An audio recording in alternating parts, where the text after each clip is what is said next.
Buenos días, respetados estudiantes. Espero que todos estén bien. Les pido por favor si me confirman que me pueden escuchar apropiadamente, si son tan amables. Sí, señor. Bueno, gracias.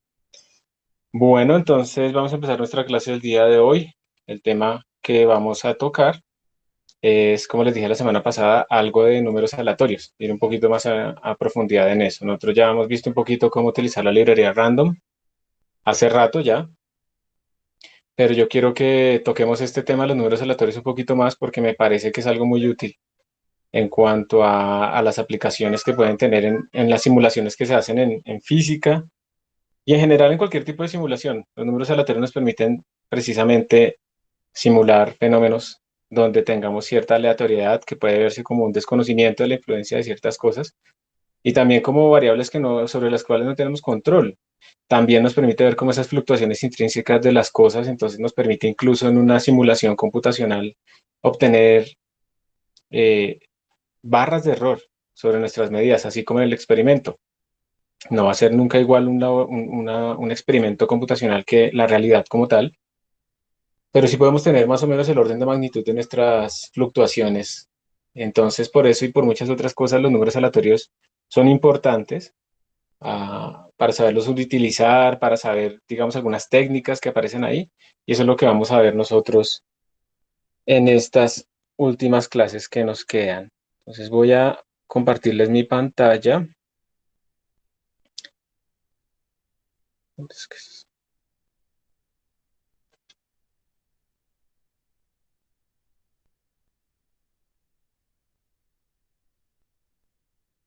Y les pido por favor que me confirmen que ahora que me siguen escuchando y que también pueden ver la pantalla, si son tan amables. Sí, señor. Listo, muchísimas gracias.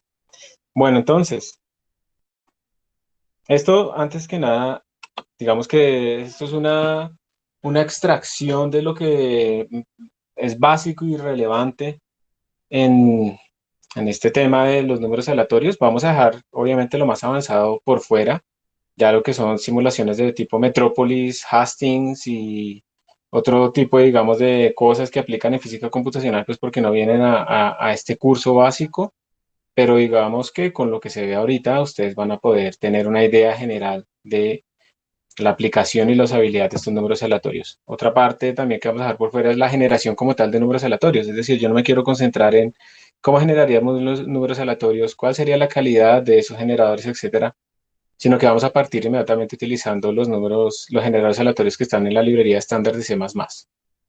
De esa manera nos vamos a saltar esa parte y digamos que la costumbre es no ponerse a implementar cosas que ya están hechas y que están bien hechas, porque probablemente lo que uno haga no va a estar muy bien, a menos que tenga una justificación muy específica de lo que va a hacer.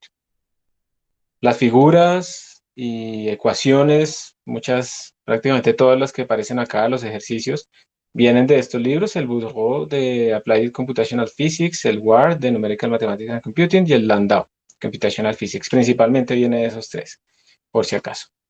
Entonces arranquemos, digamos que cuál es la motivación para uno empezar a hacer este tipo de aproximaciones o de utilizar números aleatorios.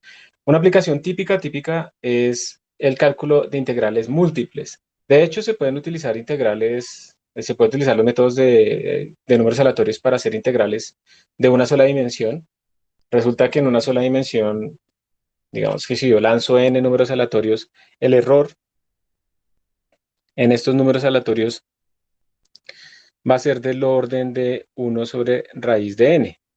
Y esto pues obviamente es malísimo comparado, por ejemplo, con los métodos de integración que nosotros vimos de cuando utilizábamos Simpson y además le poníamos la interpolación extra ahí que hacía que mejorara el orden de nuestra aproximación. Entonces, pues esto se ve muy mal, pero resulta que cuando uno aumenta el número de dimensiones y quiere hacer unas integrales de muchas dimensiones, no estamos hablando solamente de dos dimensiones, sino puede ser de muchas. Entonces, estos métodos de integración son muy eficientes, los que utilizan números aleatorios. Entonces, es una de las motivaciones. Y finalmente también resulta que a veces yo voy a hacer una integral, no sé, doble, triple, y digamos que es más natural para uno y más fácil pensar en simplemente lanzarle un montón de números aleatorios, así eso de crezca como uno sobre raíz de n, o sea, lento, pues no importa porque finalmente pues el computador es muy poderoso y puede hacer millones de esos lanzamientos sin perder yo mucho tiempo. Entonces, si es más fácil así y no me gasta mucho tiempo, pues prefiero hacerlo de esa manera que complicarme de pronto con algún método que puede ser muy poderoso, pero más difícil de implementar o de utilizar. Entonces, esta es una de las aplicaciones. En física aparece muchas veces este tipo de aplicaciones cuando uno va, por ejemplo, a hacer integrales, va a utilizar la integral de trayectoria y esa formulación de Feynman en la mecánica cuántica o en campos. Aparecen este tipo de integrales. Eso es muy normal cuando ustedes tienen, por ejemplo, n osciladores acoplados y quieren calcular ciertos observables, entonces aparecen este tipo de integrales n-dimensionales para ser calculadas. Y en ese caso, pues entonces es preferible utilizar estos métodos, también llamados métodos de Monte Carlo, para hacer esos cálculos. Y esa clasificación de métodos de Monte Carlo viene desde Stanislaus Ulam, cuando estaban ellos trabajando, y espero estar siendo correcto en lo que voy a decir, en el proyecto Manhattan para hacer las simulaciones de, de cómo se difundían los neutrones en las placas y todo esto para poder hacer bien el dispositivo. Ellos tuvieron que meter este tipo de técnicas de simulación aleatoria y aquí aparecen pues estos métodos que llamaron ellos como métodos de Monte Carlo. Entonces la primera motivación es esta, la de calcular integrales en múltiples dimensiones, muchas dimensiones, pero también se puede utilizar para calcular en una sola dimensión. ¿Listo? Entonces, esa es una primera cosa. Otra es para simular este tipo de fenómenos, por ejemplo, lo del caminante aleatorio. Entonces, en este tipo de fenómenos uno puede poner un montón de partículas que van a moverse aleatoriamente. Digamos que el paso que van a dar en este momento va a ser escoger al azar cualquier dirección y va a dar un paso en esa dirección y no depende de dónde venía, o sea, está completamente descorrelacionado el paso siguiente con el estado actual. Y cuando se estudia esto, pues esto también tiene que ver con las ecuaciones, digamos, de difusión de una partícula en un medio. Entonces uno puede modelar la difusión de partículas en un medio utilizando este tipo de procesos y esto tiene que ver también con cadenas de Markov y otro tipo de teorías, digamos, estocásticas que hay para estudiar estos fenómenos. Y uno puede estudiar en estos casos cómo que aumenta la distancia en función del número de pasos que uno hace, que va como una raíz de n, y eso es típico de un proceso de difusión. ¿Sí? Entonces uno puede estudiar esos procesos de difusión y eso también tiene otras aplicaciones. Por ejemplo, si uno puede modelar estos sistemas, pero uno lo puede hacer de manera que, digamos que no repita los pasos que ya utilizó. Entonces, si un caminante va a escoger sus cuatro direcciones, no puede utilizar una dirección donde ya hubiera estado. Y eso se puede aplicar también en la estructuración de proteínas y este tipo de cosas. O sea, esto tiene muchísimas aplicaciones, como una partícula se deposita sobre una superficie, ¿sí? Entonces se meten esos fenómenos de difusión haciendo estos caminos aleatorios, etcétera, etcétera.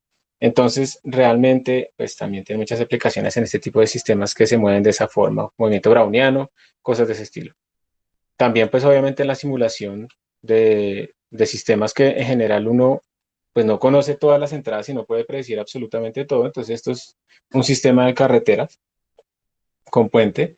Y entonces uno puede decir, bueno, yo no sé exactamente cómo es, cuántos carros en cada momento exacto están pasando por cierta zona, pero uno puede, por ejemplo, hacer una medición previa de cómo es más o menos el número de carros por tiempo, y ahí saca una distribución de probabilidad, y luego uno puede empezar a hacer la simulación utilizando esos datos de entrada como una distribución de probabilidad. Entonces uno genera carros de acuerdo a esa distribución, es decir, números aleatorios de acuerdo a esa distribución, y va viendo cuál es el efecto, por ejemplo, de cerrar una calle, de cambiar, de aumentar o disminuir el tiempo de un semáforo, ese tipo de cosas, utilizando esas variaciones aleatorias dentro de nuestro sistema y entonces poder ver cuál en promedio sería la mejor medida. Entonces eso también se utiliza mucho ahí, o sea, todos los procesos de simulación tienen que tener ese tipo de variabilidad porque uno no tiene predicciones deterministas y absolutas de absolutamente todo.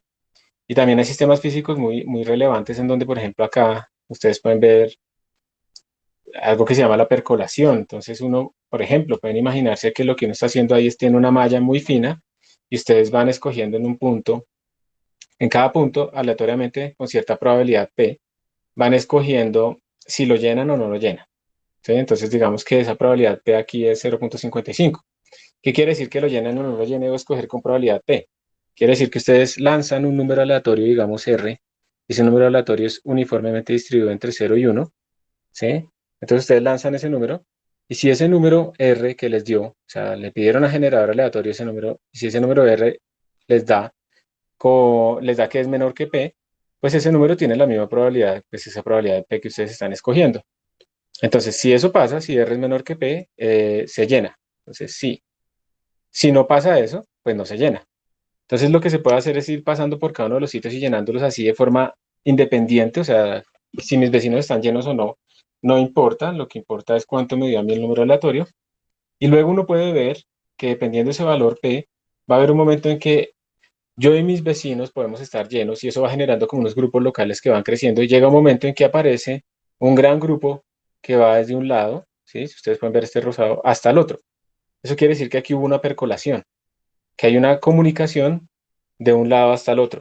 Y la geometría de este tipo de clústeres, pues esa geometría es una geometría de tipo fractal y es importante porque así, por ejemplo, es que funciona, digamos, en la extracción de petróleo. El petróleo está metido es como entre piedritas en las partes internas. Entonces, estudiar cómo fluyen, por ejemplo, esos fluidos acá es importante. Esto también simula, por ejemplo, los contactos en las baterías. Entonces, en las baterías uno realmente no tiene un contacto perfecto dentro de las baterías, sino que realmente lo que tiene ahí es como una conformación del electrodo de un lado y el contacto con la otra parte de la batería internamente. Y entonces también puede estudiar qué tan bueno es, de acuerdo al modelo de construcción, qué tan bueno es la conexión y qué tan bien se va a transmitir y cuánto es la resistencia de estas cosas que son en general aleatorias, ¿no? Uno también podría tener en cuenta a los vecinos para poder llenar el sitio, pero eso ya es otro tipo de simulación, pero al principio pues uno lo puede llenar aleatoriamente y luego empezar a hacer evolucionar ese sistema, ¿cierto? Entonces todo este tipo de cosas aparecen acá. Aquí aparecen también estudios de la mecánica estadística para ver cómo es que crece el tamaño de este clúster en función de esta probabilidad y unas transiciones de fase. Hay un montón de cosas ahí. Entonces uno tiene que saber utilizar números aleatorios para poder explorar todo este tipo de sistemas. Y pues hay muchas más aplicaciones. Aquí estoy colocando solamente las más comunes, las más básicas. Digamos que ustedes también pueden simular un sistema, por ejemplo, de dinámica molecular. Entonces ustedes al inicio no saben qué condiciones ponerle iniciales, porque esas condiciones iniciales para un montón de moléculas, pues, o de partículas, pues, digamos, ustedes no las conocen, salvo algunos casos.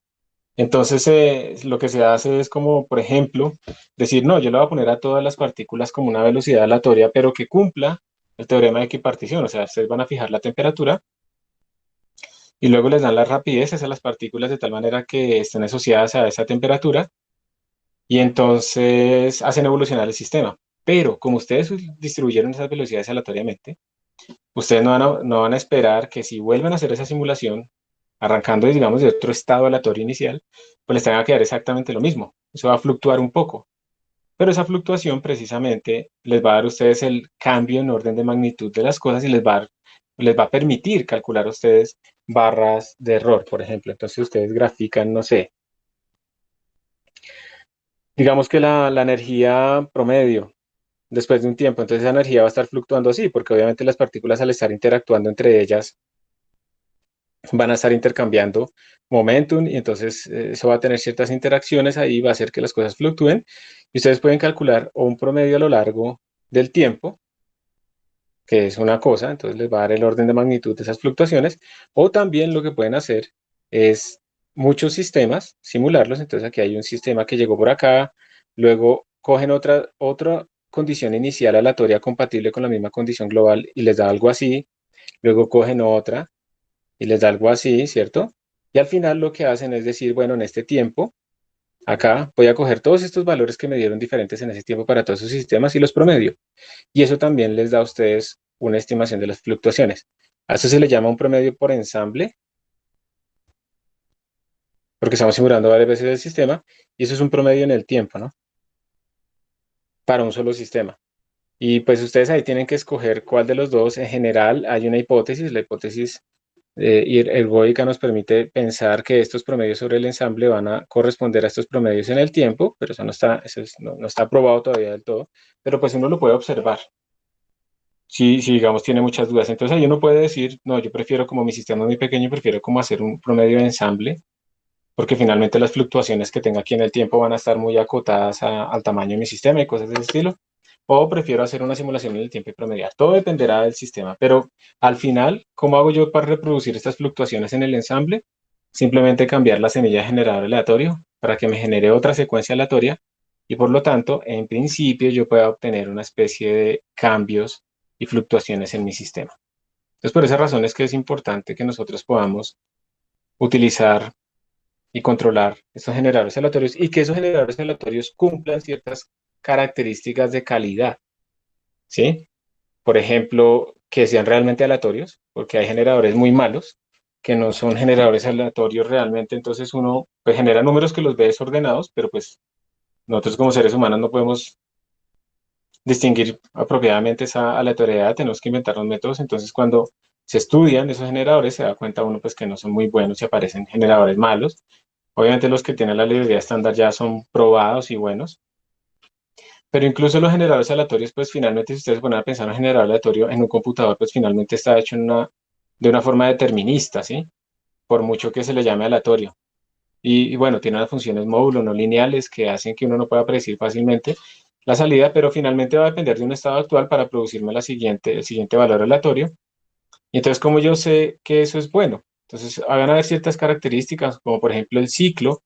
El ciclo es inevitablemente todos los generadores aleatorios en algún momento van a empezar a repetir su secuencia. Entonces, obviamente, entre más grande el ciclo, pues mejor para mí.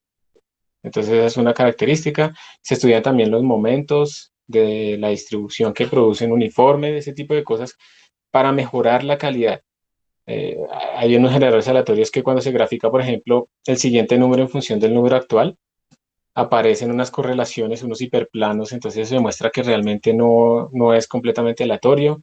Y bueno, hay un montón de técnicas. Lo que les digo es, lo que vamos a utilizar nosotros en la librería estándar, pues cumple que tiene un periodo muy largo, que está aprobado, que es rápido, eso también es necesario. Pero si ustedes ya en algún momento tienen que hacer alguna simulación muy específica que requiera realmente una calidad gigantesca de ese generador y que sea muy rápido y todo eso, pues hay librerías ya diseñadas de alto desempeño para este tipo de cosas y aplicaciones, pero pues ustedes tienen que haber hecho una simulación y decir, tengo un problema con el generador porque no me está dando lo que yo espero, ¿sí? Lo que les voy a mostrar, los que vamos a usar, pues son generadores que están bien diseñados y para todas estas aplicaciones funcionan bastante bien. Entonces, esta es como la idea de por qué son útiles. Y pues vamos a ver entonces en C++ cuáles son los números aleatorios que podemos utilizar nosotros. Realmente, ya hemos visto esto, ahorita volvemos a entrar a esa página web. Estos números aleatorios tenemos varios, ¿sí? Posibilidades para utilizar, pero lo más importante es que los más comunes que vamos a utilizar nosotros van a ser estos. El Mersenne Twister 19937. Este Mersenne Twister es un generador aleatorio que está probado y rápido, tiene un ciclo muy grande, ¿sí? Tiene dos versiones, la de 32 bits y la de 64 bits. También pueden utilizar la de 64, simplemente aumenta el periodo mucho más, pero cualquiera de las dos va a funcionar. Pero hay muchos más de estos. Básicamente en C++ 11, lo que se hizo fue reemplazar el generador aleatorio que venía por defecto en C, que eso era con srand y derrand en la librería estándar en cstdelete. Lo reemplazó por un conjunto de generadores aleatorios muchísimo más completos y digamos que ya hay dos conceptos importantes. El primer concepto es el del engine y el otro es ya como tal la distribución de los números aleatorios. El engine es básicamente un motor que nos va a generar bits aleatorios o números aleatorios, pero esos bits aleatorios no están distribuidos de una forma específica. Nosotros no sabemos, o sea, digamos que no van a seguir una distribución normal por defecto o lo que sea. Simplemente nos generan unos bits aleatorios y luego ya la distribución como tal, lo que hace es tomar a uno de estos engines y hacerlo distribuir de una manera que uno quiera. Entonces uno puede hacer lo que se distribuya, digamos, uniformemente o como una gaussiana o como una gama o como lo que uno quiera. ¿Listo? Entonces tenemos estos dos conceptos. Tenemos como un engine que nos genere los números aleatorios como tal, ¿sí? Que elimine correlaciones entre uno y otro y cumpla ciertas características, y una distribución. Entonces, entre los engines que más se usan y que tenemos disponibles están estos tres. Y pues entre esos, pues el Mersenne Twister es el que vamos a utilizar nosotros, ¿listo? Que es el MT19937, rápido, eficiente, un ciclo muy largo, o sea, cumple casi todas las características que necesitamos y entonces es muy, muy apropiado para nosotros. Pero ahí pues hay muchos más. Ya si aquí me funciona esto. Entonces vamos a ir a esa página. Voy a dejar de compartir acá.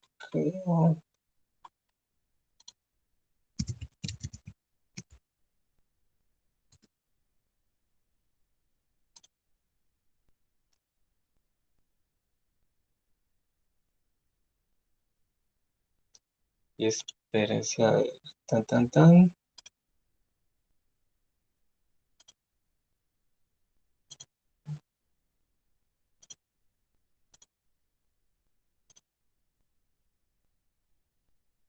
Ustedes me pueden confirmar que está cambiando la pantalla compartida y que ahora están viendo como la página web.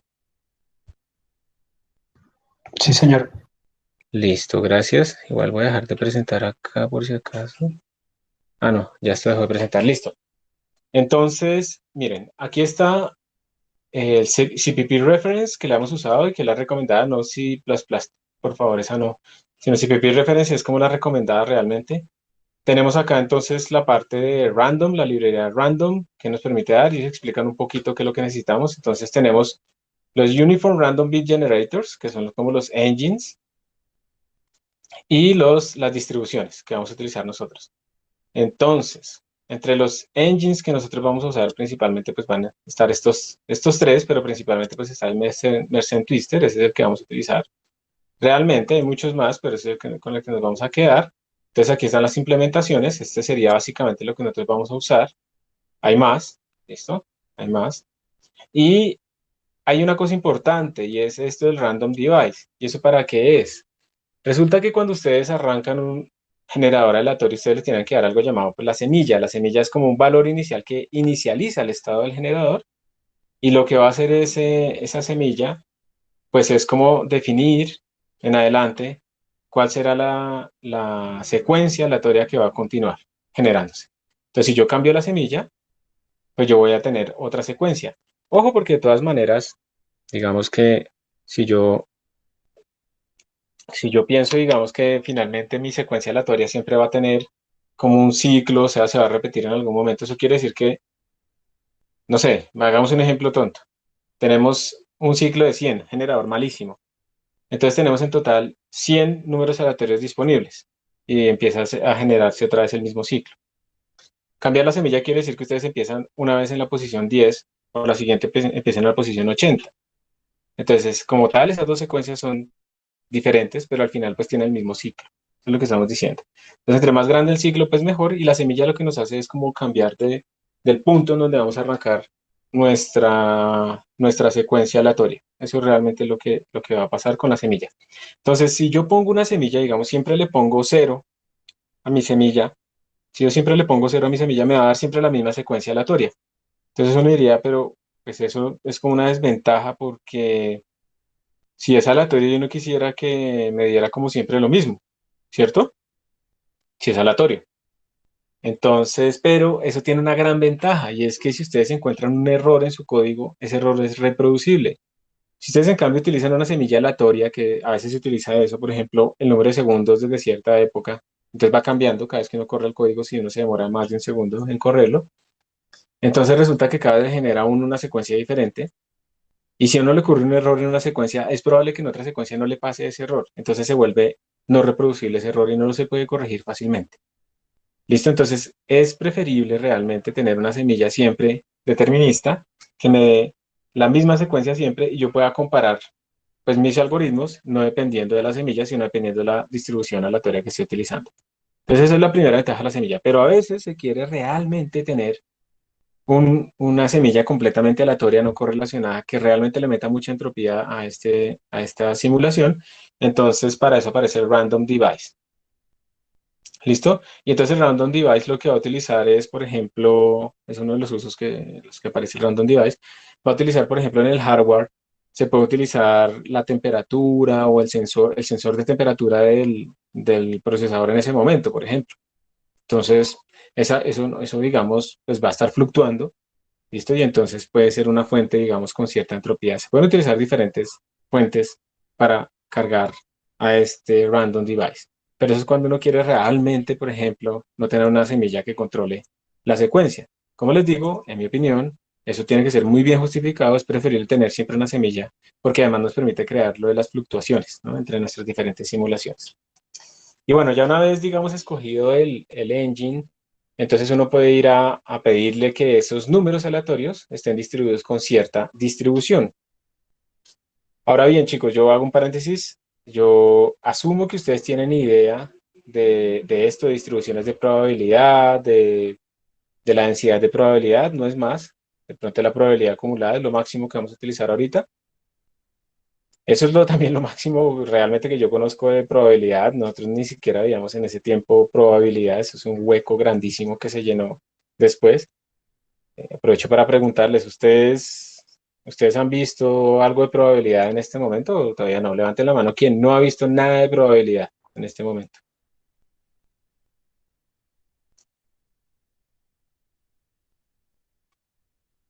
Perfecto, parece que todos han visto algo de probabilidad o no me están escuchando, cualquiera de las dos. En todo caso, si me están escuchando bien y han visto algo de probabilidad, también me pueden corregir si en algún momento cometo algún error, por favor. Listo, entonces, una vez tenemos el engine, entonces vamos a ver las distribuciones. Y entonces aquí tenemos varios tipos de distribuciones. Por ejemplo, Uniform Int Distribution, pues como su nombre lo indica, nos está generando una distribución que es uniforme en cierto intervalo, pero nos produce enteros.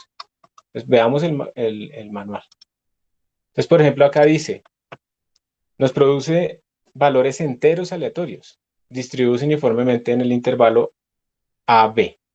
Es decir, cuando ustedes utilizan este generador aleatorio, ustedes tienen que decirle entre dónde y dónde, por ejemplo, 1 y 6. Esto quiere decir que esto nos va a generar números uniformemente distribuidos entre 1 y 6. Y el 6 está incluido. Es muy importante que ustedes se fijen si está incluido o no está incluido. Entonces aquí está incluido. Y aquí les dicen cuál es la distribución de probabilidad de estos números, lo que se va a seguir. Pero en este caso, pues son enteros. ¿Ok? Entonces digamos que esto es muy útil cuando uno va a simular un dado o cosas de ese estilo. ¿Sí? Unas salidas que son enteros aleatorios, entonces puedo utilizar este, este generador. Entonces miren para que vean rápidamente un ejemplo de un programa. Aquí tenemos, toca incluir random para utilizar estos generadores y string para imprimir nuestra función main. Entonces miren, aquí por ejemplo se ve que van a utilizar como semilla una semilla completamente aleatoria, random device, ¿cierto? Entonces va a ser no reproducible a medida que yo corro varias veces mi código. Se pide un generador, un engine, en este caso el Mersenne Twister, el estándar, el de 32 bits, que se inicializa, miren, se va a llamar gen y se va a inicializar con nuestro random device. O sea, la semilla, que es lo que va aquí adentro, esa semilla va a ser aleatoria. Si yo quiero una semilla que no sea aleatoria, pues le pongo aquí un entero, por ejemplo, un 1, un 10 o lo que sea. Bueno, también hay una secuencia aleatoria, pero la forma más sencilla sería un 0, un 1, un 10. Un número que yo puedo leer de la consola e irlo pasando para generar diferentes secuencias. Entonces aquí está nuestro engine. El random device se utilizó solamente para generarle una semilla aleatoria.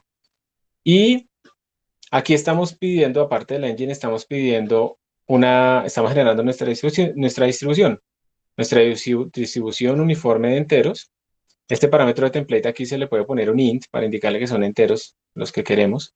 Y lo vamos a llamar distrib y va a estar entre 1 y 6. Entonces, el engine está aquí, el generador está acá, entre 1 y 6. Y luego lo que uno hace es lo siguiente. Si yo quiero generar 10 números aleatorios, entonces voy a hacer este for. Yo voy a generar 10 números aleatorios y lo que hago es llamar a mi distribución con este generador. Cada vez que yo llame a esta función así, cada vez que yo llame a este objeto de esta manera, el objeto me bota a mí, me retorna un número aleatorio y cambia su estado interno, de tal manera que cuando yo lo vuelva a llamar, me genera otro número aleatorio. Entonces, esto, cada vez que yo lo llamo, está cambiando internamente para seguirme generando diferentes números aleatorios. Y por eso, pues ustedes aquí ven la salida, les va a dar este tipo de salida. que son números uniformemente distribuidos entre 1 y 6. Aquí son poquitos, ¿no? Pero obviamente, pues, digamos, uno lo que debe hacer es votar muchos y mirar si se cumplen que están uniformemente distribuidos, por ejemplo, graficando el histograma y cosas de ese estilo. Entonces voy a probar esto que yo realmente nunca lo he probado. Entonces aquí dice que lo podemos correr. Esto está con GCC 10.2. Buenísimo, súper adelantado. Va a correr con el estándar C++ 20. Entonces, vamos a correrlo. Vamos a ver si esto funciona. Y ahí está, miren. 1, 2, 4, 3, 5, 1, 1, 3, 2, 3. 1, 2, 4, 3, 5, 1, 1, 3, 2, 3. Volví a dar lo mismo. Ah, bueno. Voy a ver si lo corro de nuevo. Es como que no está cambiando, ¿no? Con la semilla. Le voy a decir exit. Acordémonos que los dos primeros, los cuatro números iniciales son 1, 2, 4, 3. Voy a volverle a decir run this code. No, me toca como recargar la página. Vamos a ver si sí funciona. No, ahí sigue teniéndolo. 1 es 4, no sé qué. Entonces, miren, le voy a poner aquí un +1. Vamos a ver si esto vuelve a compilar. Sí, eso era lo que yo quería, que volviera a compilar. Entonces, miren que ya dio diferente. Lo que pasa es que cuando le doy run acá, él no lo recompila. Si le pongo, ahora vamos a ponerle una determinista. Con 1. Si le doy run, entonces me dio 3, 6, 5, 6. Si le doy ahora, si le pongo aquí el número 2, 3, 6, 5, 6. Le pongo el 2, vuelve a compilar y ahora me da otra secuencia. ¿Sí, listo? Entonces, la semilla me permite a mí generar diferentes secuencias. Todas van a estar uniformemente distribuidas entre 1 y 6. Pero entonces, con la semilla yo controlo eso. Entonces, bueno, así de esta manera es que podemos utilizar los números aleatorios. Es realmente sencillo. Y por favor, miren la cantidad de distribuciones que están disponibles para todos ustedes.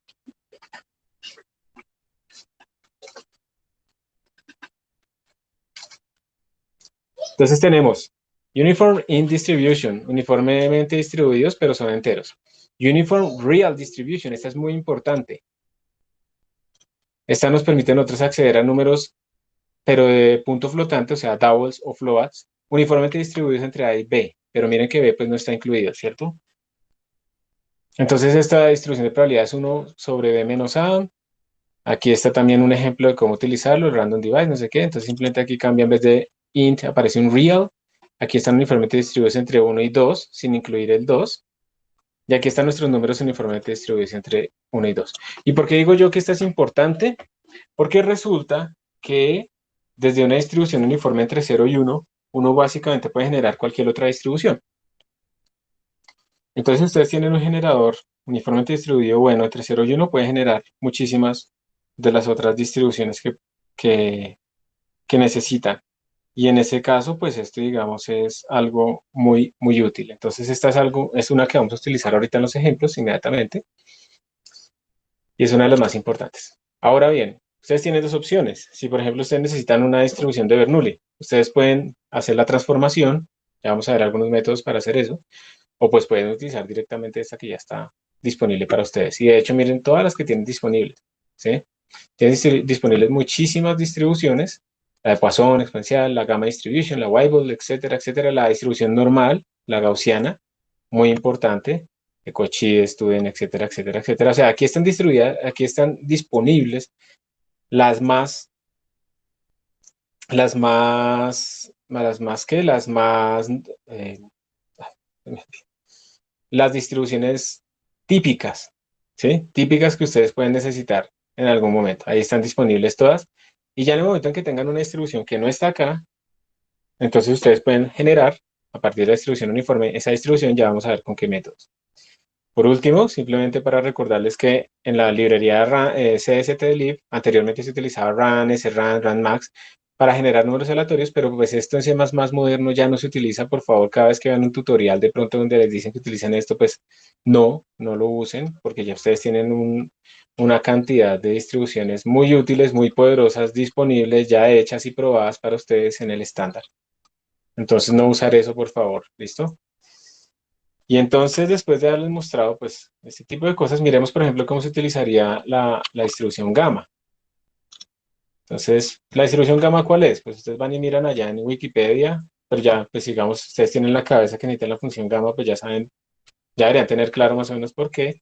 Es esta distribución, da la menos x sobre beta por x a la alfa menos 1, y aquí no sé qué, la normalización para que la integral de todo esto dé 1. Eso quiere decir que esta es una distribución de probabilidad que depende de x y de dos parámetros, alfa y beta. ¿Ok? Y entonces a beta se le llama, creo que la escala, ¿sí? Y a alfa se le llama el shape. Eso ya es cuando, digamos, uno está utilizando esas distribuciones. Y una forma muy sencilla de generar esa distribución, pues es simplemente, de nuevo, generan su random device, su engine, perdón. Aquí están utilizando otra vez el random device aleatorio para la semilla. Piden su distribución. Aquí realmente esto no se tiene que dejar a estos aquí vacíos. Se puede escribir doubles si yo quiero que genere doubles por defecto. Y entonces aquí se le inicializan los dos parámetros. O sea, esos argumentos que ustedes envían acá tienen diferentes significados dependiendo de la distribución. En el caso de la distribución uniforme, pues es los límites. Pero en el caso de la función gamma no son los límites, son los parámetros alfa y beta. Entonces ustedes, dependiendo de la distribución que estén utilizando, pues el significado de esos parámetros es diferente. En el caso, por ejemplo, de la distribución normal, el primer elemento es el promedio y el segundo elemento es el sigma, la desviación estándar. Entonces, cambian de significado dependiendo de la distribución. Y pues aquí lo que están haciendo es generar de nuevo números con esa distribución. Gamma en este caso, que también para este valor de parámetros, alfa 1 y beta igual a 2, si ustedes van y miran aquí arriba, cuando alfa vale 1, pues se va a esta parte, ¿cierto? Y nos queda solamente pues la distribución exponencial. Entonces, por eso se ve de esta forma. Entonces, estas son el montón de distribuciones que ustedes tienen disponibles para que puedan trabajar. Y ahora voy a volver a la presentación.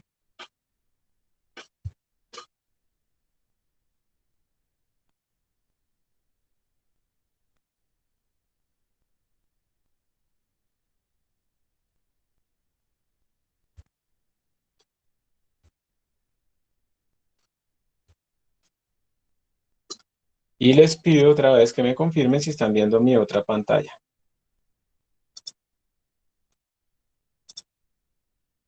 Sí, profe. Listo, muchas gracias.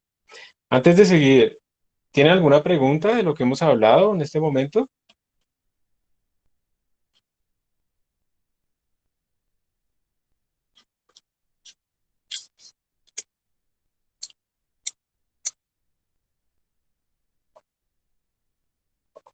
Bueno, entonces sigo. Entonces vamos a pasar ahora sí a hacer un ejercicio muy parecido, básicamente igual a lo que ya teníamos nosotros anteriormente cuando vimos lo de la librería estándar y vimos estos números aleatorios.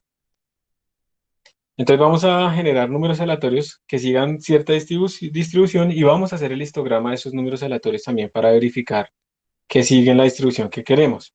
Esa es una forma de verificar. Hay otras formas de verificar que nuestros números, por ejemplo, están cumpliendo, por lo menos los números aleatorios uniformemente distribuidos están cumpliendo eso. Uno también puede ver, por ejemplo, si yo tengo mis números aleatorios entre 0 y 1 y veo su distribución P de X y miro el momentum, el momento de mi distribución,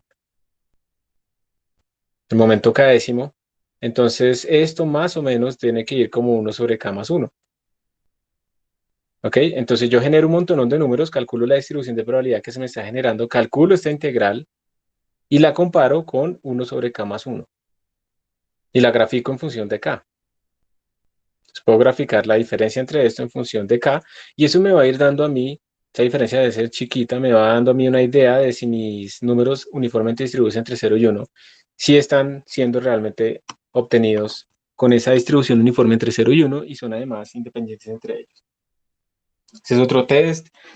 Otros tests que se utilizan es, por ejemplo, graficar xk décimo más 1 en función de xk. Aquí no estoy hablando del momento k décimo, sino que estoy hablando de subíndices. Y entonces esto pues, tiene que ser completamente aleatorio, ¿cierto? Pero resulta que algunos tienen correlaciones y aparecen como unas líneas rectas o unos hiperplanos si hacemos esto en 3D. Entonces esto también habla un poco de la calidad de nuestro generador, si es buena o es mala. Nosotros vamos a utilizar los de la librería estándar, entonces vamos a generar unos números que sigan inicialmente una distribución entre -2 y 2. Eso es lo que vamos a hacer en este momento. De hecho, ya está hecho. Y ustedes lo que van a hacer es cambiar para que haga la distribución sigma. Entonces vamos a ver el código.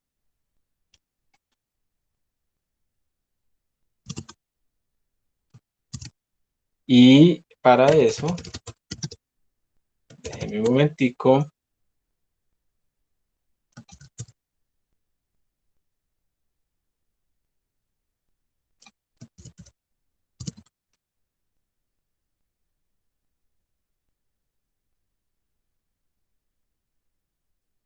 Les pido por favor entonces que vayan al repositorio y hagan un git pull, al repositorio del curso, y hagan un git pull. Ya mismo, por favor.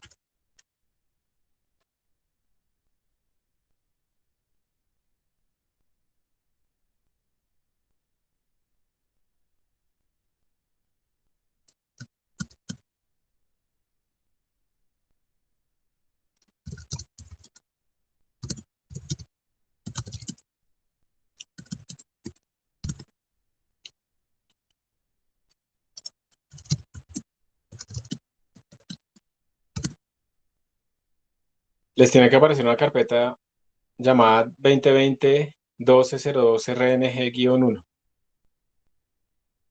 con unos códigos ahí adentro.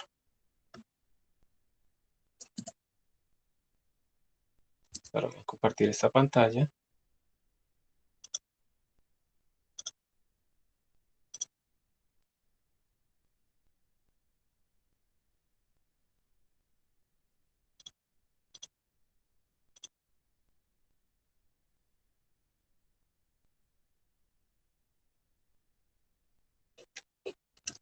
Entonces me confirman por favor que están viendo mi pantalla con una consola.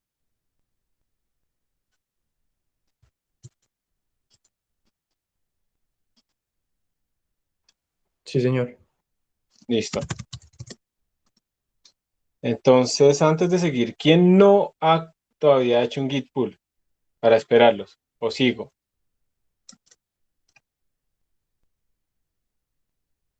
Levante la mano quien no ha todavía hecho el git pull y no tiene todavía los códigos para esperarlo 30 segundos. ¿O sigo? Listo. Esperamos. ¿Listos? ¿Alguien falta?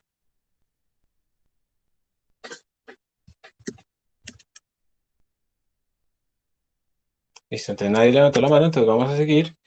Ustedes deben tener entonces en este momento una carpeta en donde aparecen estos códigos: integral, needlebug, rejection, RNG basic, triangle. Entonces, por favor, vamos a abrir el de RNG basic.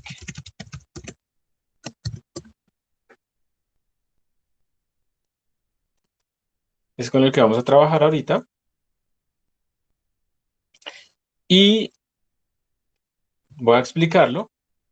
Este básicamente resuelve lo que se ha pedido ahí anteriormente. Esto por acá. Voy a agrandar un poquito más la fuente. Espero que así la puedan ver bien. Agrandarla un poquito más. Y entonces, bueno, se incluyen las librerías. Yo comenté algunas que no necesitaba realmente, pero no pasa nada si se dejan. Este código que está haciendo, primero estamos pidiendo la línea de comandos, la semilla y el número de muestras que queremos sacar. Luego yo estoy generando dos parámetros, A y B, que en el caso de la distribución uniformemente aleatoria de números de tipo flotante, pues son los límites, -2 y 2. Luego yo voy a poner un Xmin y un Xmax, que es en donde voy a hacer el histograma. El histograma pues no tiene por qué coincidir con entre -2 y 2, puede ser más grande o más pequeño. Entonces lo va a hacer más grande. Y el número de bins de mi histograma, entonces la resolución en el eje X de mi histograma va a ser X más menos Xmin sobre n bins. Listo. Entonces esto simplemente es como los parámetros de mi muestreo. Como esto es tan cortico, yo no lo hice en funciones. Mira que esto realmente es corto, pero ya en programas más grandes, pues obviamente todo esto toca hacerlo con funciones. Voy a guardar los números aleatorios que se me generen en un vector, el histograma lo voy a guardar en un vector que lo va a llamar histo, que tiene pues nbins 0.0. Error típico. El histograma lo ponen como el número de muestras, o sea, el tamaño es el número de muestras y no es cierto, porque nosotros en un histograma no estamos guardando muestra a muestra. Lo que hacemos en un histograma es contar cuántas muestras caen en cada cajita. Entonces el tamaño de mi histograma pues es el número de bins que yo escogí, el número de cajitas que yo escogí. Entonces esto es lo que se necesita. Así lo inicializamos en cero, pues porque él va a ir sumando, va a ir contando. Llamamos a nuestro engine, ¿cierto? Este generador va a ser el engine y le ponemos esta semilla para que sea reproducible. Entonces esto es lo que vamos a hacer acá y pues vamos a utilizar Merchant Twister, como ya hemos dicho, es el que vamos a utilizar. Y la distribución que vamos a usar nosotros ahora pues va a ser el Uniform Real Distribution. Con doubles, va a generarnos doubles. La vamos a llamar dist y va a estar entre estos límites, -2 y 2, A y B. Luego yo voy a guardar los datos para poderlos pintar, los voy a guardar en un archivo llamado data.txt, los quiero pintar en GnuPlot, los datos como tal, los números que me salieron, y entonces empiezo a hacer mi bucle generador de números aleatorios. Entonces empiezo desde igual 0, mientras sea menor que samples, entonces en total voy a tomar pues, el número total de samples de muestras, y entonces observen que esta es como la magia. Pido un número aleatorio, o sea, llamo a mi distribución con este generador, con este engine, ¿ok? Esto me genera un número aleatorio uniformemente distribuido entre -2 y 2, utilizando como engine el Merchant Twister. Lo guardo en mi archivo, en este offstream que tenía aquí arriba. Lo guardo en mi archivo. Luego calculo el bin, en donde le corresponde a este número star. Entonces el bin es muy sencillo, simplemente miro ese número que me salió, menos xmin, entonces lo estoy centrando, ¿sí? Lo estoy midiendo respecto al mínimo que voy a guardar, y lo divido entre la resolución. Eso me da el bin, en donde está quedando mi número aleatorio, en qué cajita le correspondería. Ahora bien, puede ser que este número aleatorio, digamos, dependiendo de los límites x más y x min que yo hubiera escogido, este número aleatorio estuviera por fuera de este rango. Entonces yo tengo que verificar que ese bin que me dio, pues sea mayor o igual que 0 y menor que n-bins. O sea, que esté dentro de mi arreglo, porque si no, pues lo ignoro simplemente. Si pasa que sí está dentro del rango de mi histograma, pues yo simplemente le digo a esa cajita que se sume, que aumente en 1. Hay una muestra más que entró ahí. Esa es la forma de calcular mi histograma. Entonces simplemente estoy contando cuántas muestras, cuántos números aleatorios caen en cada una de las cajitas. Y luego de hacer este número total de muestras, pues lo cierro. Cierro mi archivo donde se guardaron todos mis números aleatorios. Cada uno de ellos fue guardado ahí. Entonces con el número aleatorio estamos haciendo dos cosas. Uno, guardándolo dentro de mi archivo. Dos, calculando la cajita y aumentando la cajita en donde cayó ese número aleatorio. En este caso, con estos límites que yo puse en donde los límites de mi histograma son más grandes que los límites de mi distribución, pues yo esperaría que siempre mis números estén dentro de este rango. Pero pues esto es una buena forma de evitar problemas como unos segmentation fault que puede surgir cuando estos límites de mi histograma pues no correspondan exactamente a los límites máximos y mínimos de mi distribución. Por ejemplo, una distribución normal, aunque la probabilidad de obtener números lejos del promedio pues es baja, a 5 sigma, pues es bajísima, pues no es nula. Entonces yo puedo estar generando números que estén por fuera del rango de mi histograma. Y en ese caso, pues tengo que siempre estar verificando que no los cuente, porque si no, pues voy a tener aquí un segmentation fault, porque pues mi histograma no está contando números en ese rango. Entonces esto es lo que se hace aquí en esta primera parte. Y en esa segunda parte lo que hago es calcular el histograma como tal. Perdón, imprimir el histograma. Entonces abro otro archivo que se va a llamar histo.txt. Y lo que voy a ir haciendo es simplemente imprimir mis muestras. Entonces, yo no quiero imprimirlo en términos de la cajita, sino del X. Entonces, recordemos que cada cajita de mi histograma corresponde a un X, que sería el X mínimo más I veces la resolución. Entonces, imprimo el X verdadero, no simplemente el índice, sino imprimo el X verdadero, separo por un tab, y luego imprimo mi PDF. Dependiendo de lo que ustedes quieran acá, de la instrucción que quieran escribir, pues tienen que normalizar de diferentes maneras. Aquí lo que estoy haciendo es coger todo el contador que me dio en esa cajita, lo divido por el número total de muestras que tomé. Entonces estoy calculando con una especie de probabilidad de conteo y lo divido entre el ancho de mi cajita. De esta manera, lo que se está imprimiendo acá es la distribución de probabilidad, la densidad de masa, a veces le llaman así, el PDF, Probability Density Function. La densidad de probabilidad, la que estamos imprimiendo acá. Y eso es simplemente para poder comparar con las que uno espera teóricamente. Entonces, este código lo que está generando son dos archivos. Data.txt va a tener todos los números aleatorios, mientras que histo.txt va a tener el histograma, la PDF realmente, de estos números aleatorios. Entonces, antes de seguir, ¿alguien tiene alguna pregunta de algo acá? O paso de una vez a compilar y a correr y todo esto y les dejo el ejercicio.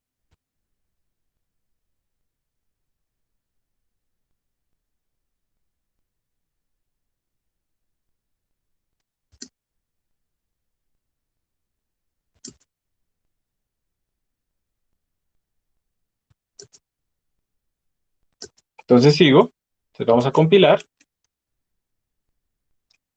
Entonces, recuerden que a mí me toca aquí en -10 porque estoy en este computador, pero ustedes tienen que hacerlo. Además, más -10, RNG Basic, y lo voy a ejecutar. Si lo ejecuta así, pues me va a salir un segmentation fault porque le está esperando que yo le escriba dos argumentos. El primero es la semilla, el segundo el número de muestras. Entonces, pongámosle como semilla 0, bueno, 1, y el número de muestras pongámosle 100. Entonces, paren un momento, no se pongan ustedes a hacerlo, ya ustedes lo van a hacer. Yo voy a pintar acá lo que ya imprimí para que veamos una cierta sensibilidad. Miren los datos, por favor. Voy a pintar los números aleatorios.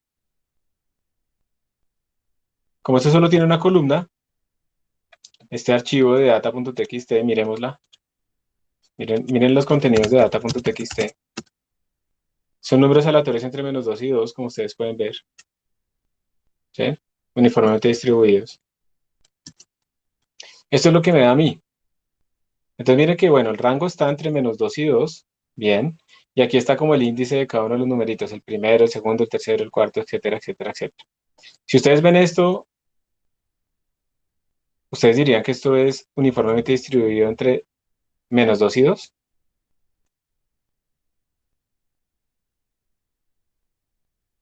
¿O qué harían? ¿Harían más Sí, muestras o qué? ¿Qué pensarían ahí?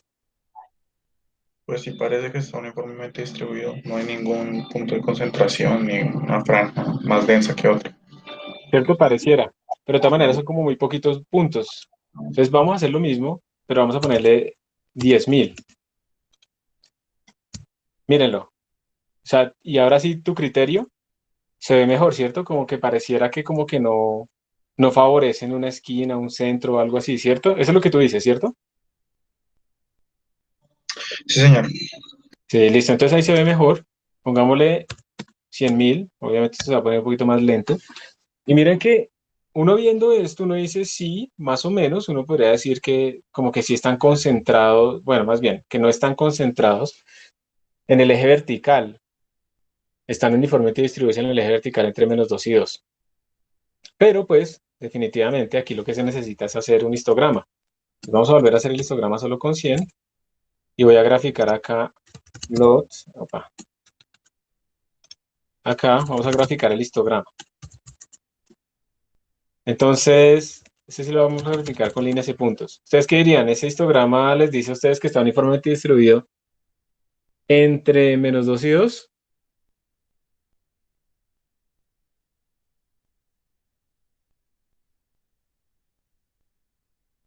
No, no, eso no parece una distribución uniforme. Me parece que no, pero hay una cosa que sí se ve como útil. Si está entre -2 y 2, uno esperaría que esta PDF le diera una PDF que es uniforme, que sería 1 sobre B menos A, o sea, 1 sobre, vamos a escribir aquí, a ver, ¿cómo hago esto?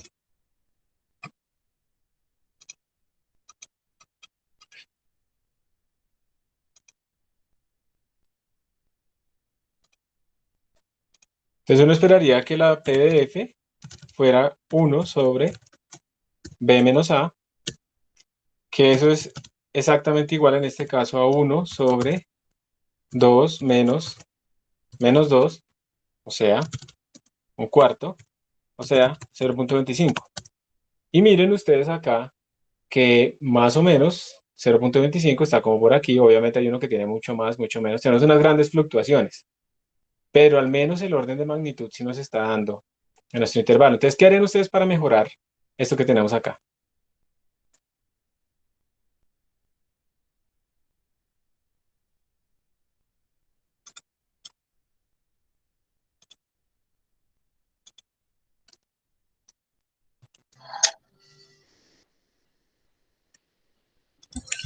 Tomar más números.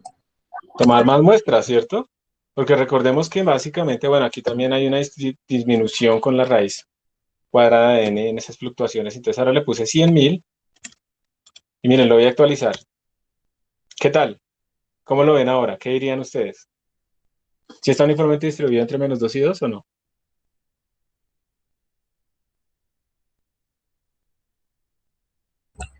Ahora sí parece más una distribución uniforme. Ahora sí parece más, pero obviamente, bueno, vamos a ponerle así, esto se va a demorar un poquito mucho más. Obviamente estoy generando unos archivos grandísimos. Pero miren que, o sea, el archivo data se vuelve muy grande, el archivo histo pues sigue siendo igual de grande. Miren que ahora sí la distribución se ve bastante bien, ¿cierto? Obviamente, si yo hago un zoom acá, pues yo tengo fluctuaciones, pero observen pues que esas fluctuaciones están disminuyendo a medida que está aumentando el número de muestras, ¿sí? Entonces yo puedo calcular, pues obviamente puedo calcular esta desviación, esta fluctuación alrededor del valor esperado que es 0.25 y voy a obtener que esas fluctuaciones disminuyen entre más muestras tome yo. Entonces, efectivamente, yo podría confiar en que este generador aleatorio me está generando a mí una distribución uniforme entre -2 y 2, pero pues obviamente para disminuir los posibles errores tengo que tomar muchas muestras. ¿Listo? Tenemos el tamaño de esos archivos que estoy generando acá. Miren que histo, pues, es chiquito, 369 bytes, pero data.txt, que ahora tiene 10 millones de líneas, pesa 86 megabytes. Entonces, gigantesco. Obviamente esta no es una forma eficiente, simplemente era para que usted lo viera, pero no lo va a pintar. Si yo cuento el número de líneas que tengo en data.txt, pues están los 10 millones de líneas ahí guardados. ¿Listo?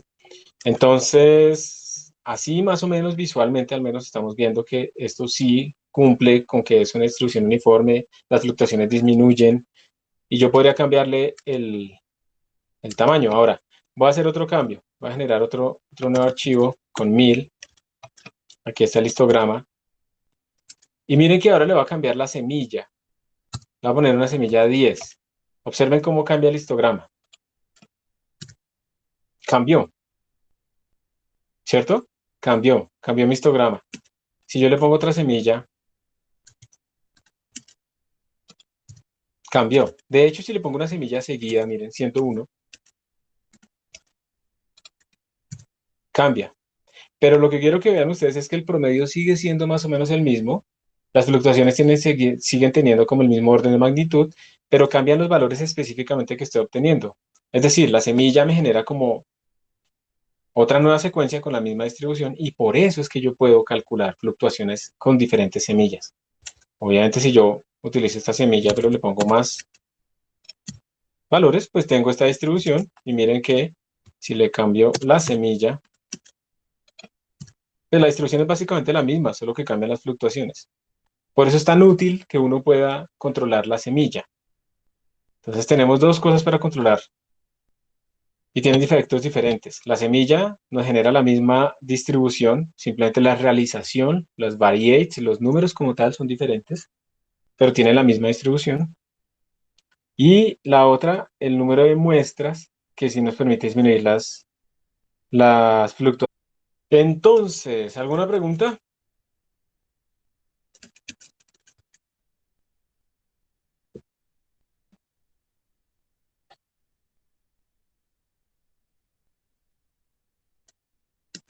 Entonces ahora ustedes son los que van a hacer la otra parte de la presentación. Ustedes van a hacer ahora lo mismo, pero van a cambiar a una distribución normal que tenga una media de 0.0 y un sigma de 1.0. Van a coger ese código, le van a hacer el cambio necesario para que se cumpla esa solicitud. Ahora lo que necesito es que ustedes cambien este código en donde sea necesario y para que genere números distribuidos como la distribución normal, con media en 0 y sigma igual a 1. Entonces tiene que ir a mirar el manual, tiene que mirar como la sintaxis y hacer el cambio necesario, que realmente es el cambio en un solo sitio. Generar los histogramas y ver pues también cómo se comporta tanto en el número de muestras como con la semilla. Entonces arranquen ya, por favor.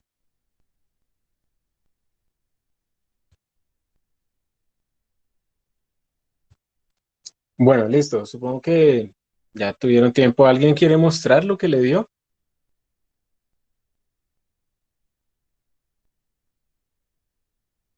O si no, pues yo lo muestro.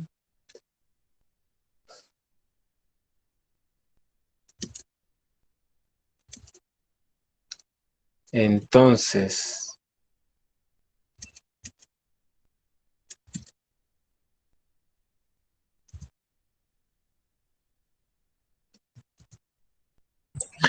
Profe, señor, disculpe, ¿cuál era el comando para abrir una segunda terminal en Replit? Control Shift S, creo. Gracias. De nada. Entonces, lo único que hay que hacer, pues, es venir obviamente acá, buscar la documentación de la función normal. Dice que esto genera una distribución de forma normal. Está la probability density function, está la que buscamos. Y dice que tiene dos parámetros, donde el primero es la media y el segundo es la desviación estándar. Se llama normal distribution. Entonces, lo único que hay que hacer acá es normal distribution. Y acá yo le pondría, pues, podemos ponérselo directamente. Perdón, que sería 0.0, es la media que estoy buscando, 1.0. O si estoy cansado de calificar y, y quiero generar las notas aleatoriamente, entonces pongo 3.5 y 1.0 para generar las notas de ustedes, o lo puedo correlacionar con notas anteriores. Obviamente no es algo que uno haga, ¿no? Pero sería una posibilidad. Pero eso no lo hace ningún profesor. Simplemente es un ejemplo. Entonces, vamos a dejarlo como estaba al principio. 0.0 porque aquí esto no serviría, ¿no? Generaría notas negativas. Y ya está. El único cambio que había que hacer era ese. Vamos a recompilar. Obviamente hay que recompilar porque cambiamos nuestra distribución. Voy a generar poquitos puntos. Voy a dejar la semilla en 1. Voy a dibujar el histograma. Entonces miren que aquí está mi histograma con apenas 1000 punticos. Más o menos tiene cara, pues definitivamente alrededor del máximo, alrededor de 0 se están como concentrando la mayoría de las muestras, pero pues obviamente todavía está bastante lejos de lo que uno busca, entonces le vamos a poner más para actualizarlo y ahí ya se ve muchísimo mejor. Y pues bueno, de todas maneras aquí ustedes tengan en cuenta que hay una forma de uno medir si unos datos que uno está generando corresponden a una distribución que uno espera, que es el test de Kolmogorov-Smirnov. Entonces uno puede aplicar ese test acá para verificar eso, ¿no? Y ese test depende del número de muestras, etcétera. Pero por ahora lo estamos haciendo solamente de forma gráfica. Entonces ahí está nuestro histograma cuando tenemos 100.000 muestras. Si cambio la semilla, me va a dar una fluctuación alrededor de esto, va a cambiar un poco, pero lo que es la distribución como tal, pues va a ser la misma. Entonces la voy a actualizar, 1, 2, 3. Y ahí cambia un poquito, pero la distribución sigue siendo la misma. Y pues entre más datos le ponga, pues va a ser mejor mi distribución. Entonces, observen que, como les decía, aquí es importante que ustedes tengan en cuenta si su muestra quedó dentro del rango de su histograma, porque al ser una distribución gaussiana, pues sí, la probabilidad de obtener un número como -6 es baja, pero no es nula. Entonces puede ser que ocurra y pues no debería entrar dentro de nuestro histograma, ya que todavía se está saliendo. De hecho, observen acá, por ejemplo, le puse escala logarítmica en el eje vertical. Miren que aquí en los últimos valores pues está pequeña la distribución de probabilidad, pero no es nula. ¿Ok? Entonces ahí hay que tener cuidado con eso. ¿Sí? Aquí probablemente estén generando números que están por fuera de nuestro rango. Y si yo grafico, pero lo voy a hacer con menos puntos, los datos como tal, Vamos a dejarlo así, a ver cómo nos va. 100.000 datos. Miren que aquí se ve que la distribución pues obviamente no es uniforme, ¿no? Se ve como más concentrado hacia el cero y menos concentrado hacia afuera, que era lo que decía su compañero al inicio. Aquí sí se ve claramente que hay una concentración más hacia el centro en nuestros datos, que se ve incluso si uno pues toma poquitos datos, digamos con 1000, se ve esa concentración, pero pues no se ve tan bien como cuando tenemos más datos. ¿Listo? ¿Alguien tuvo algún problema con el código? ¿No le compiló, no le corrió, no le dio algo similar? ¿Alguna cosa? Es el momento de hablar.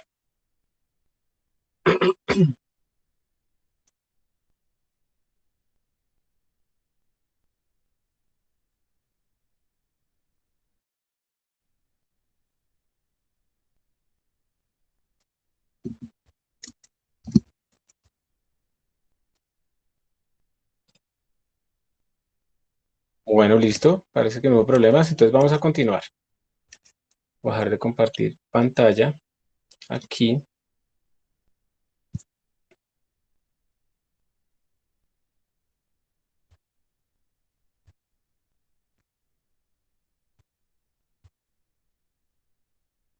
Y vamos a seguir. Bueno, ahí les queda el ejercicio a ustedes para que lo hagan con la distribución gamma también. Entonces, lo que sigue ahora es, ¿qué pasa si yo tengo que generar números y esos números aleatorios tienen que estar distribuidos con una distribución que no está ahí en la librería estándar? ¿Cómo hago yo para generar números que no están dentro de la librería estándar, con esa distribución que no está dentro de la librería estándar? Hay varios métodos, les voy a mostrar estos dos principales. Uno se llama el rejection method y el otro se llama el inverse transform method.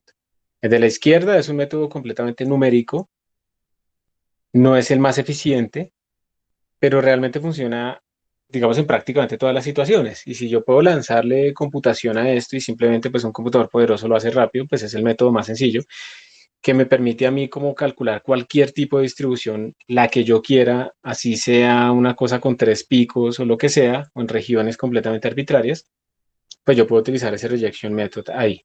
¿Listo? De hecho, digamos, ya lo nombré anteriormente, ya vamos a ver que ya lo había dicho anteriormente. Y el otro método es el método de la transformación inversa, es un método más bien teórico. Ustedes si pueden hacer el análisis de su distribución, entonces pueden calcular cómo será una transformación de los números uniformemente distribuidos entre 0 y 1 a la distribución que ustedes quieren. Entonces, básicamente en el rejection method, ustedes lo que tienen es,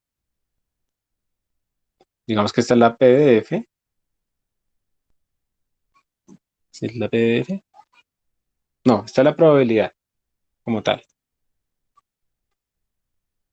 Entonces tienen la probabilidad y aquí digamos X.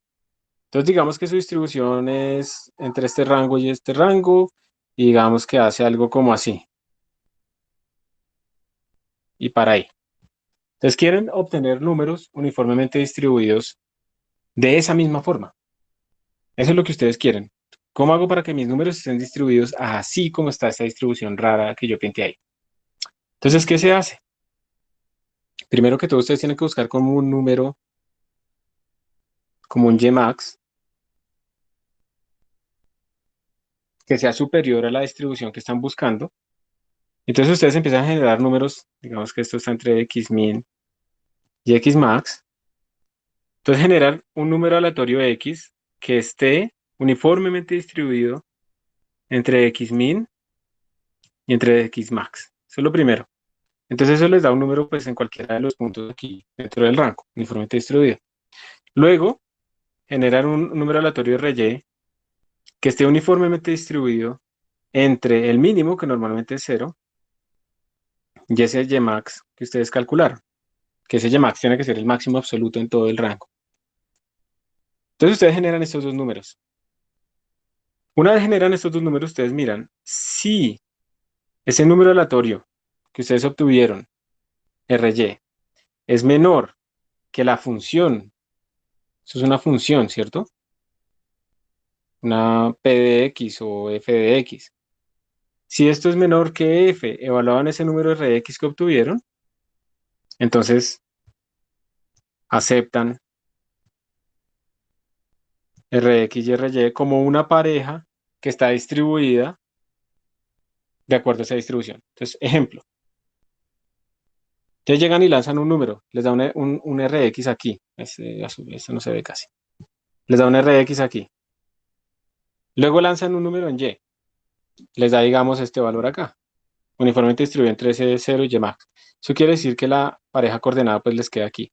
Entonces, este número no se aceptaría porque no cumple que la función evaluada en ese punto, la función f de x evaluada en ese punto, pues sea menor, que Ry sea menor a la función evaluada en ese punto. Porque la función evaluada en ese punto pues nos da aquí abajo. Luego, digamos, intentamos de nuevo. Entonces nos da, no sé, este Rx y nos da otro número aleatorio que digamos fue acá. Entonces nos da esta pareja coordenada. Este sí se acepta, porque aquí sí se cumple que este y que obtuvimos es menor que la función evaluada en este x.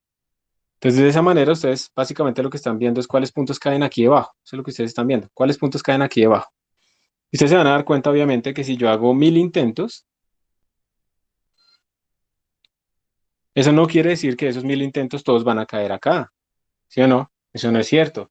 Lo que uno va a tener, más o menos, es que esos 1000 intentos hay una fracción, llamémosla alfa, que va a caer aquí adentro y esa fracción alfa es proporcional, ¿sí? Es proporcional a el área bajo la curva sobre el área de ese rectángulo donde están mis muestras, sobre esta área total. Listo, entonces entre mejor o entre más cercanos sean esos límites, digamos rojos con el rectángulo con el que estoy comparando, pues más de mi fracción de números va a quedar ahí adentro. Entonces, ojo, porque si a mí me piden, yo quiero 1000 números aleatorios distribuidos con esa distribución, no quiere decir que yo haga 1000 intentos. Tengo que hacer más intentos hasta que cumpla que 1000 de esos quedaron allá adentro. Y ese es el método de rejection. ¿Alguna pregunta? De la misma manera, tenemos el otro método, pero yo quiero que vayamos de una vez a mirar de una vez el código. Entonces, por ejemplo, acá, en este rejection method, digamos, nos están pidiendo, queremos una distribución de probabilidad, una probabilidad, digamos, en X, números que se distribuyan de esta manera. X está entre -1 y 1. La distribución que yo busco es esta, 3/4 de 1 menos X al cuadrado. Y entonces lo que tenemos que hacer es, primero que todo, ustedes pues obviamente tienen que mirar que X tendría que estar uniformemente distribuido entre -1 y 1. Y Y, pues ustedes tienen que ver cuál es el valor máximo de esta distribución, ¿cierto? ¿Cuál es el valor máximo de esta distribución? Como X está entre -1 y 1, cuando X vale, por ejemplo, el valor absoluto de 1, bueno, cuando el valor absoluto de X es igual a 1, pues esto vale 0. Y cuando X vale 0, pues esto vale 3/4. Entonces eso quiere decir que Y tendría que estar entre 0 y 3/4. Entonces, el rejection method, para poder obtener algo que se distribuya de esta manera, pues nos dice, haga X entre -1 y 1, haga Y entre 0 y 3/4, y seleccione solamente las parejas que cumplan que Y sea menor que F en X. Y eso es lo que tiene nuestro código que se llama rejection ahí. Entonces, por favor, ábranlo ustedes, abran ese código. Voy a dejar de compartir aquí la pantalla.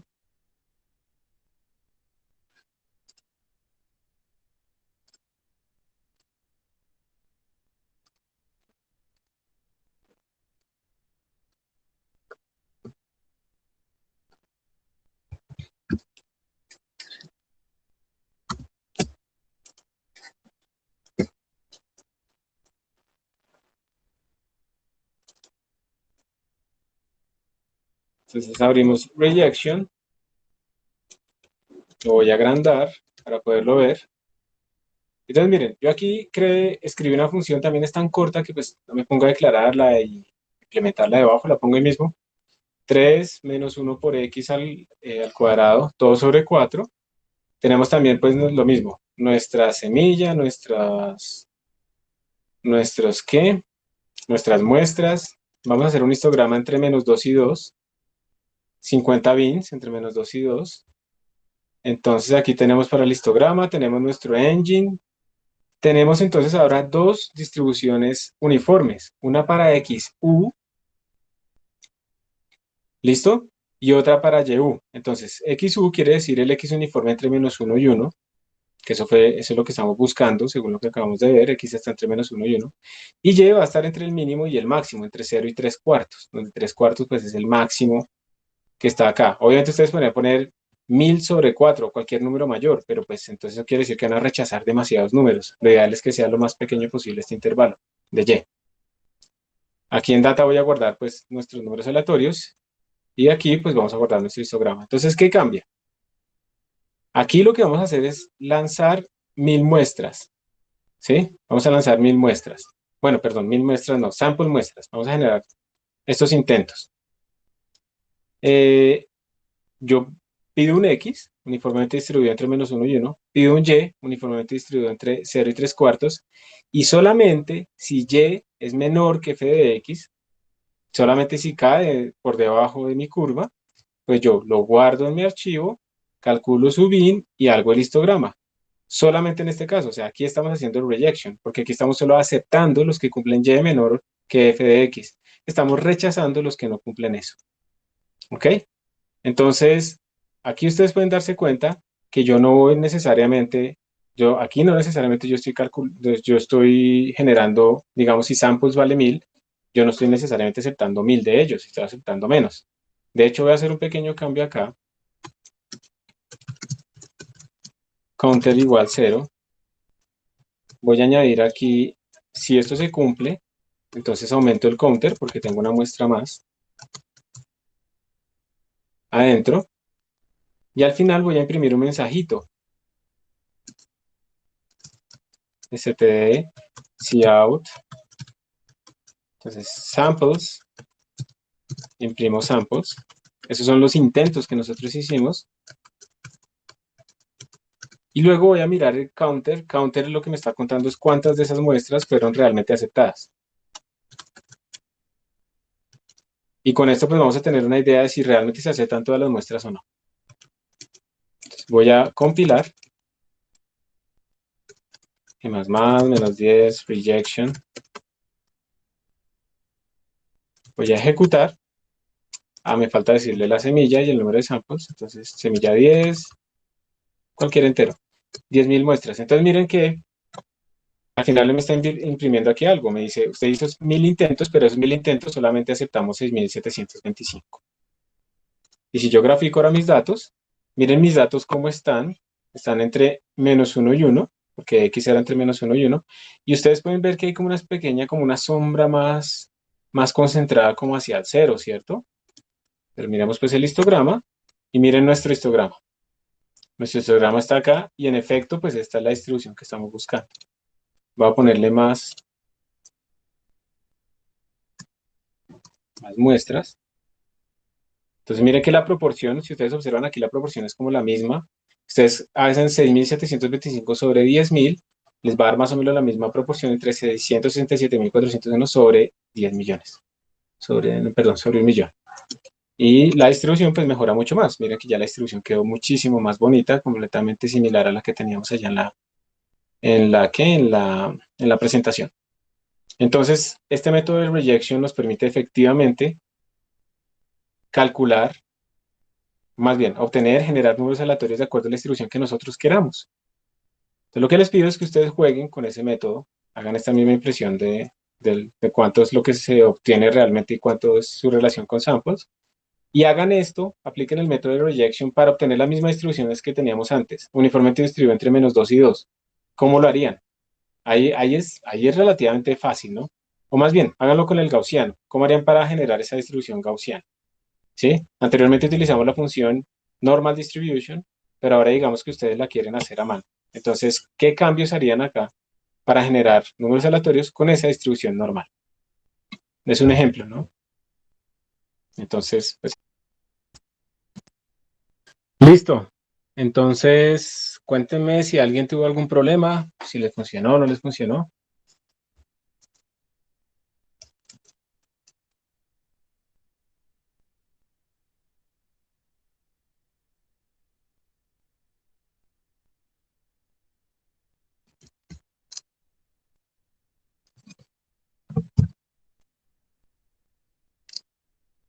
Bien, una pregunta antes de seguir.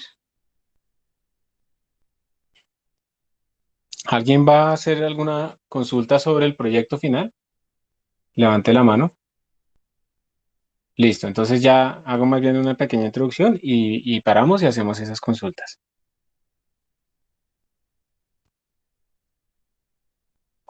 Entonces voy a cerrar acá.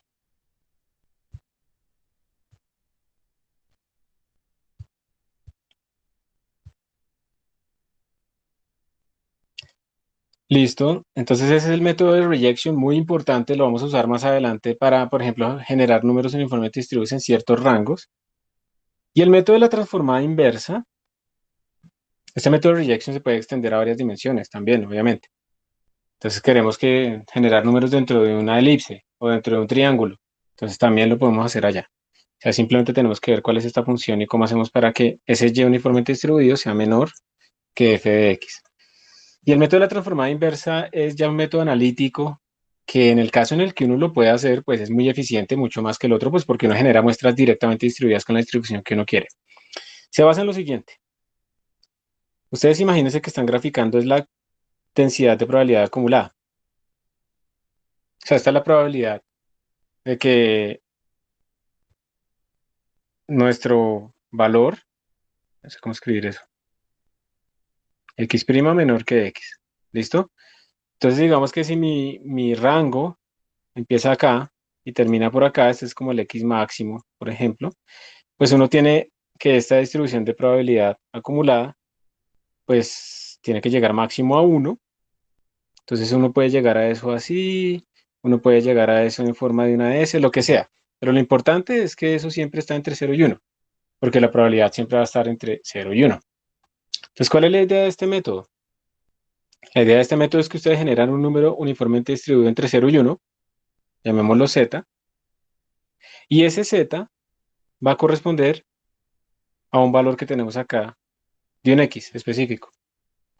Entonces yo sé que z es esa distribución de probabilidad acumulada para ese x. Entonces, si yo puedo invertir esta relación, yo tendría que el x que yo estoy buscando, pues es igual a f la menos 1 en z. Esa es la clave. Entonces, la clave de este método es básicamente que ustedes generen números uniformemente distribuidos entre 0 y 1. Z es un número uniformemente distribuido entre 0 y 1. Ustedes analíticamente han podido calcular esa función f, la distribución de probabilidad acumulada, y entonces simplemente la invierten, la aplican sobre su z y eso les da el x correspondiente. Y esto inmediatamente les da x que están distribuidos con esa distribución de probabilidad. Eso es inmediato y entonces es supremamente eficiente, ¿sí? Este tipo de aplicaciones. Obviamente depende de que ustedes puedan calcular esta función f a la menos 1 de forma exacta.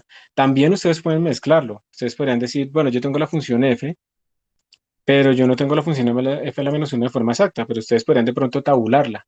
Entonces pueden convertir esto, digamos, en un problema de búsqueda de raíces, ¿sí o no? Para situaciones mucho más complejas. Entonces ustedes lo que están buscando es cuando f a la menos 1 de z menos x es igual a 0. Y pues esto es un problema de búsqueda de raíces también.